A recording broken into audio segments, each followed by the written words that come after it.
Welcome back for another Tiger Pause. This year, UWA will go up for reaccreditation. We will tell you what students need to know about this important process. That story is coming up, but first.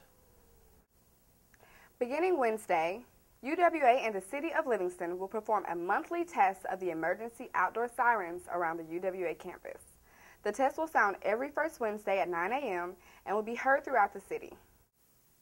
Two UWA organizations, Delta Chi and Phi Mu, held events last week to discourage hazing on campus. Hannah Riley was on the scene to get the scoop.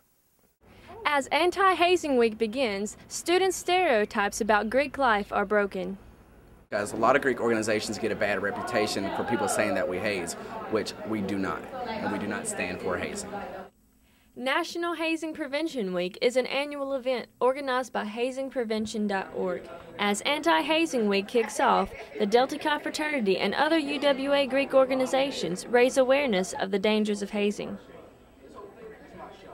Well, this is National Anti-Hazing Week. It's recognized on college campuses all across the United States and including Delta Chi International. Our local chapter of Delta Chi is sponsoring an event to try to encourage hazing awareness across our campus because this is a problem that has plagued almost all institutions across the United States. So students, especially students who participate in Greek organizations, should be aware of what hazing is, and they should be aware of what they can do to prevent hazing.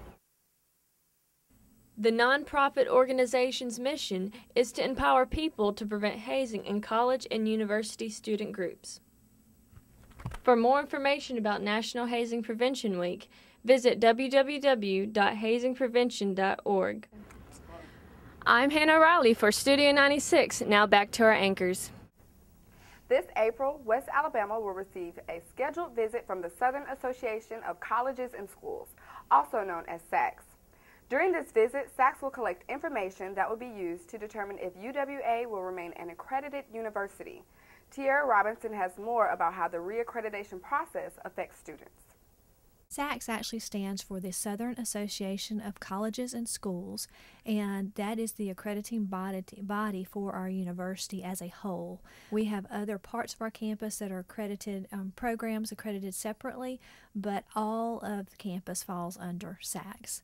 And accreditation actually is a system of setting standards for education that was started about 100 years ago, but the University of West Alabama has been accredited by SACS since 1938. For students, this is important, one, for the validation of your diploma that you receive from this institution, and also the ability of this institution to grant things such as financial aid. To promote Healthy Tiger Week, the UWA Fitness Center is hosting a series of daily events. These include Women's Information Day on Monday, a blood drive on Tuesday, and a health fair on Thursday. The annual health fair boasts a variety of health screenings such as cholesterol, blood pressure, and HIV screenings. Students can also get a free flu shot. For more on these events, visit the Office of Student Life. In other news, UWA just received a $2.2 million grant for workforce training. Taylor Miller is at the Office of Sponsored Programs with more on that story. Grant has a grantor and a grantee, and the grantor is an agency, whether it's a federal agency, state agency, or a private company that grants the grantee who is going to do a project of some sort funds or resources to complete that project for a benefit of the entire community or state or nation.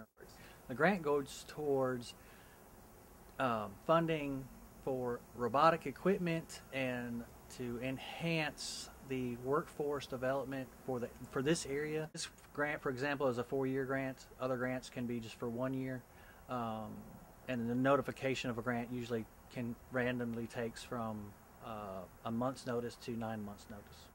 That's big news for the local economy. In sports news, the Tiger volleyball team lost 2 close matches against conference foes this past week. The loss to Shorter on Friday brought the team's overall record to 9-8 on the season. The Tigers will now begin a stint of away matches and will not return to Pruitt Gym until October 28th, when a rematch is scheduled against Shorter. The Tiger football team will be on campus this week, though. They will battle Midwestern State on Thursday night at 6:30. Callie is on site at the football stadium to prepare us for this week's game day weather. Okay, Tiger fans, it looks like we will be much more comfortable at this week's football game now that the raining weather has moved east. The forecast only shows a 10% chance of rain for game day. Temperatures will warm back up into the mid-80s on Wednesday, and sunny skies will keep us toasty. Now, Caleb and Gabby, I hope to see you in Tiger Stadium on Thursday. Oh, we'll be there. That does it for this week's Tiger Paws. Join us next week as we give you the tips you need to succeed at the upcoming UWA Career Fair. Until then, have a great week, everybody.